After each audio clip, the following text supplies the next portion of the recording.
Dear students, welcome to Learner's World. In this video, I'm going to talk about exam-oriented 10-mark essay questions, Part 1, Foundations of Literary Theory, FAUGP, Semester 5, BA English Language and Literature, Calicut University.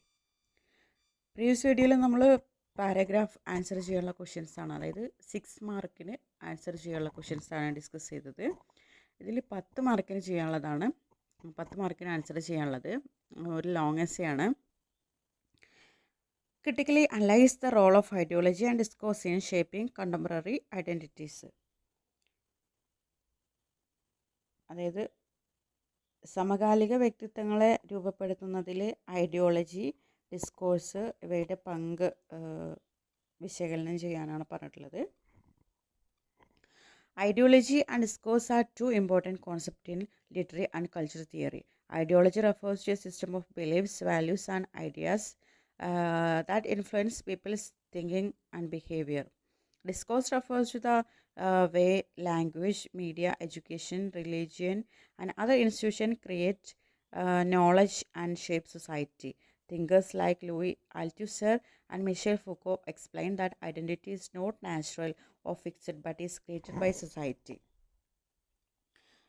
ഐഡിയോളജിയും ഡിസ്കോഴ്സും സമകാലിക സാഹിത്യ സാംസ്കാരിക സിദ്ധാന്തത്തിലെ പ്രധാന ആശയങ്ങളാണ്. Ideology എന്ന് പറയുന്നത് മനുഷ്യരുടെ ചിന്തകളെയും പെരുമാറ്റത്തെയും സ്വാധീനിക്കുന്ന വിശ്വാസങ്ങൾ, മൂല്യങ്ങൾ, ആശയങ്ങൾ എന്നിവയെ സൂചിപ്പിക്കുന്നുണ്ട്. ഡിസ്കോഴ്സ് എന്ന് പറഞ്ഞാൽ ലാംഗ്വേജ്, ഭാഷ, അതുപോലെ മാധ്യമങ്ങൾ, വിദ്യാഭ്യാസം, മതം, മറ്റു സാമൂഹിക സ്ഥാപനങ്ങൾ എന്നിവയിലൂടെ അറിവ് രൂപപ്പെടുകയും സമൂഹം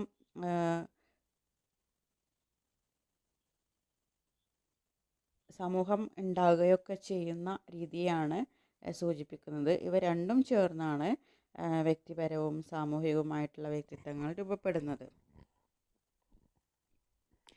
According to Louis Althusser, ideology is spread through institutions such as families, schools, religion, and the media.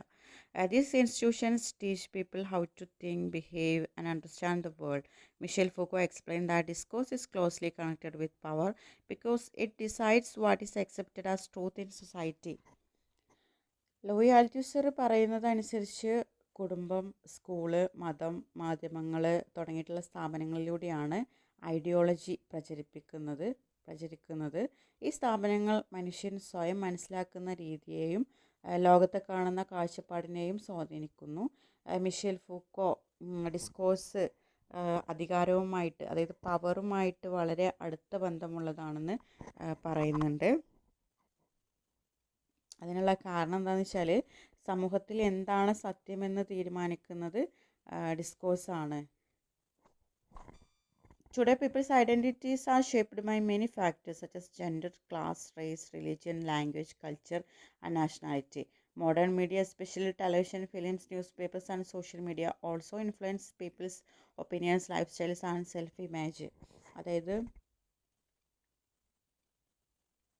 ഇന്നത്തെ കാലത്ത് ഐഡൻറ്റിറ്റി സ്ഥിരമല്ല എന്നാണ് പറയുന്നത്.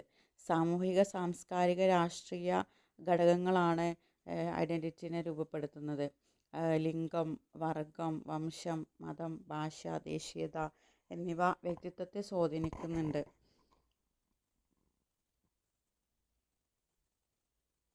ഇന്നത്തെ ഈ ഒരു ഡിജിറ്റൽ ലോകത്തിൽ ടെലിവിഷൻ, സിനിമ, പ്രത്യേകിച്ച് സോഷ്യൽ മീഡിയ തുടങ്ങിയിട്ടുള്ള മേഖലകളൊക്കെ ആളുകളെ അഭിപ്രായങ്ങൾ, ജീവിതശൈലി, സ്വയം കാണുന്ന രീതി എന്നിവയൊക്കെ ശക്തമായിട്ട് സ്വാധീനിക്കുന്നുണ്ട്. Literature reflects these social ideas and also questions them by giving voice to different communities. Contemporary identities are therefore not permanent but change according to social, cultural, political, and historical situations. സാഹിത്യവും സാംസ്കാരിക ഗ്രന്ഥങ്ങളും ഈ ഒരു ഐഡിയോളജിയെയും ഡിസ്കോഴ്സിനെയൊക്കെ പ്രതിഫലിപ്പിക്കുകയും അതേസമയം അവയെ ചോദ്യം ചെയ്യുകയൊക്കെ ചെയ്യുന്നുണ്ട്.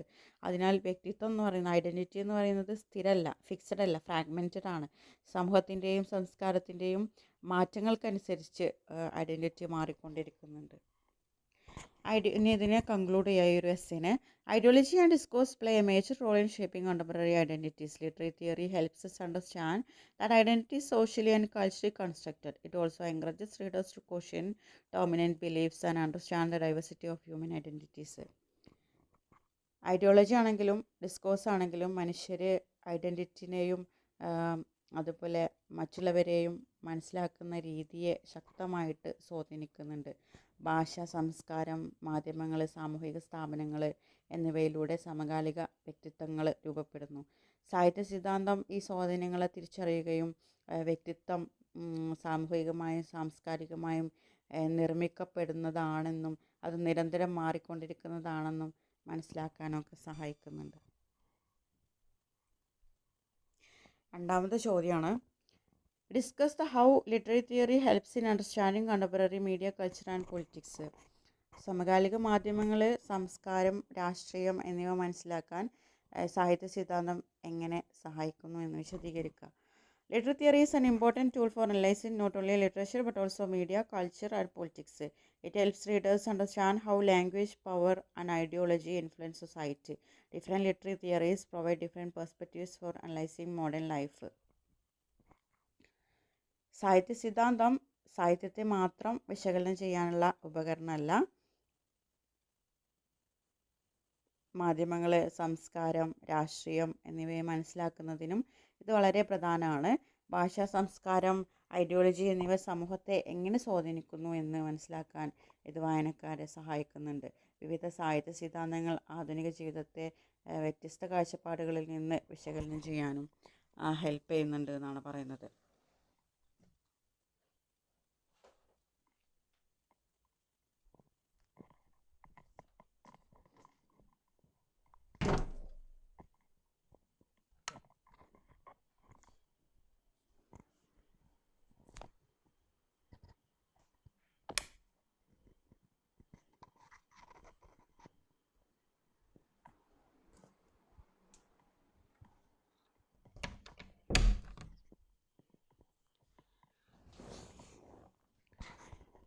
Structuralism studies the hidden structures and patterns behind language and text.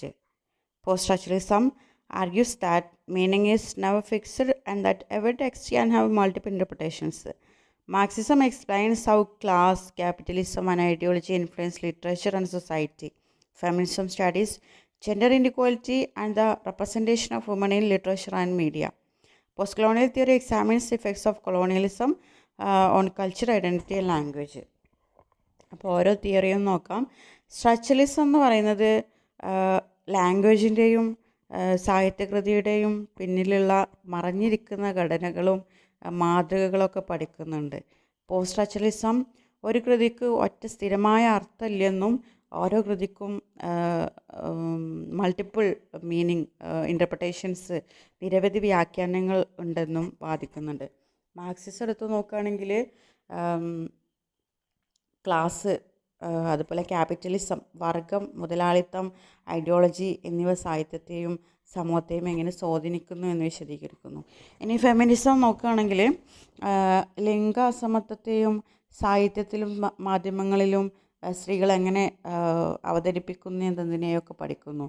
Post colonial സിദ്ധാന്തം കൊളോണിയലിസം സംസ്കാരത്തിലും വ്യക്തിത്വത്തിലും ഭാഷയിലും ഉണ്ടാക്കിയ സ്വാധീനങ്ങൾ പരിശോധിക്കുന്നു. കൾച്ചർ സ്റ്റഡീസ് സിനിമകൾ,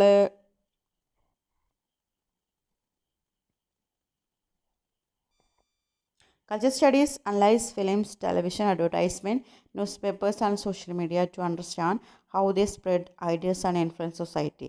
These theories help readers identify stereotypes, hidden meanings, and power relations in media and politics.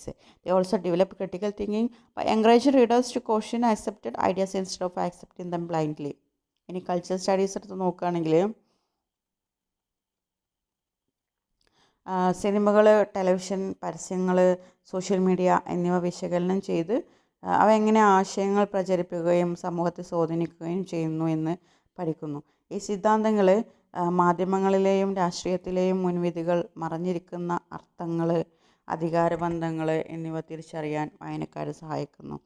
കൂടാതെ നിലവിലുള്ള ആശയങ്ങളെ അന്ധമായി സ്വീകരിക്കാതെ കുറച്ച് വിമർശനാത്മകം, അതായത് കുറച്ച് ക്രിറ്റിസിസത്തോട് കൂടിയിട്ട് ഒരു വിമർശന രൂപത്തിൽ ചിന്തിക്കാനും ചോദ്യം ചെയ്യാനും ഇവ പ്രോത്സാഹിപ്പിക്കുന്നു.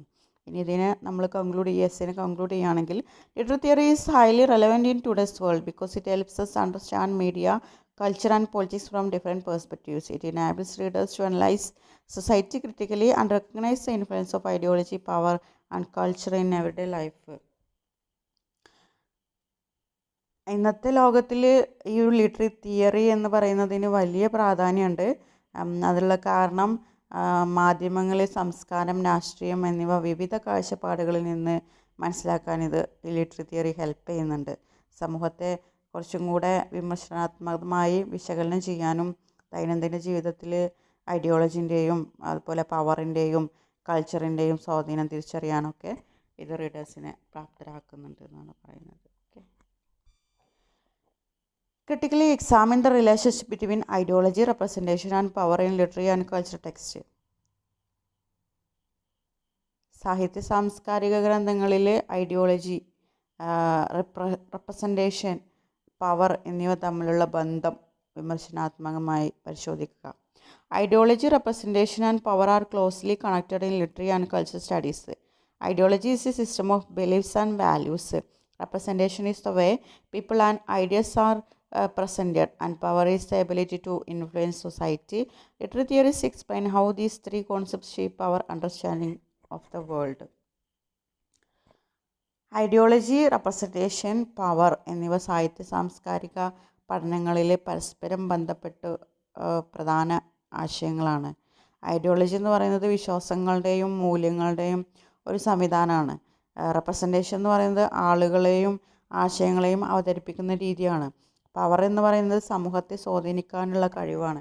ഈ മൂന്ന് ആശയങ്ങളും ലോകത്തെക്കുറിച്ചുള്ള നമ്മുടെ ധാരണയെ എങ്ങനെ രൂപപ്പെടുത്തുന്നു എന്ന് സാഹിത്യ സിദ്ധാന്തങ്ങൾ വിശദീകരിക്കുന്നു. Ideology influences the way people, cultures and events are represented in literature, films, television and other forms of media. These representations often reflect the beliefs of powerful groups in society. Marxist critics argue that literature sometimes supports the ideology of the ruling class and hides social inequality. Michel Foucault explained that power works through language, knowledge and discourse rather than force alone. അപ്പോൾ ideology സാഹിത്യത്തിലും സിനിമകളിലും ടെലിവിഷനിലും മറ്റ് മാധ്യമങ്ങളിലുള്ള ആളുകളുടെയും സംസ്കാരങ്ങളുടെയും പ്രതിനിധാനത്തെ അവരെ represent ചെയ്യുന്നുണ്ട് എന്നാണ് പറയുന്നത്. ഇത്തരം റെപ്രസെൻറ്റേഷൻ പലപ്പോഴും സമൂഹത്തിലെ ശക്തരായ വിഭാഗങ്ങളുടെ വിശ്വാസങ്ങളെയും താല്പര്യങ്ങളെയും ഒക്കെ പ്രതിഫലിപ്പിക്കുന്നുണ്ട്.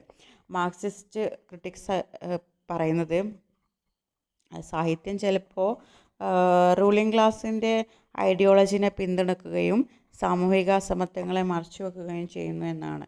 മിഷേൽ ഫുക്കോയുടെ അഭിപ്രായത്തിൽ പവർ എന്ന് പറയുന്നത് ബലപ്രയോഗത്തിലൂടെയല്ല, മറിച്ച് ഭാഷയിലൂടെയും അറിവിലൂടെയൊക്കെ ആണ് പ്രവർത്തിക്കുന്നത്. Feminist critics examine how women are represented and challenge gender stereotypes. Post-colonial critics analyze how colonial powers misrepresented colonized people and cultures. Literature can either reinforce existing power structures or question them by giving voice to marginalized groups. Therefore, literary and cultural texts are not neutral but are influenced by ideology and power. Feminist വിമർശകർ സാഹിത്യത്തിൽ സ്ത്രീകളെ എങ്ങനെ അവതരിപ്പിക്കുന്നു എന്ന് പരിശോധിക്കുകയും ലിംഗപരമായ മുൻവിധികളെ ചോദ്യം ചെയ്യുകയും ചെയ്യുന്നു.